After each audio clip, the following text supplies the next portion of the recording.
Wakulima katika kaunti ya Elgeyo Marakwet wamekumbatia ufugaji wa kondoo aina ya Dorper kupitia mpango ulioanzishwa na serikali ya kaunti hiyo.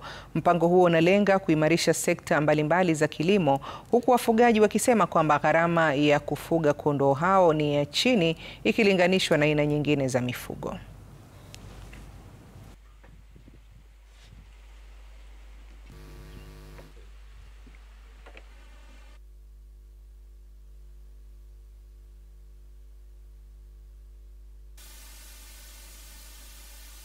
Kondoo iko na faida, sababu faida moja ni kwamba hata kama sehemu yako ya penye unaishi ni ndogo, bado unaweza lisha kondoo wengi. Haya, kondoo watatumia chakula kidogo. Wanaweza kutumia mabaki ya mahindi, yani the maize stalks. Wanaweza kutumia mabaki ya maragwe, mboga, na pia wanaweza kulishwa kwa compound, wakule nyazi, na unaongezea supplements kidogo ile ya kununua ama ya kuunda.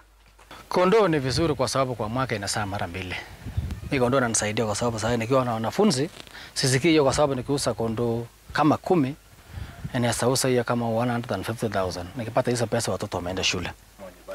Wakulima nataka tu niwaambie jambo la maana, jaribu sana kufuga kondoo aina ya Dorper.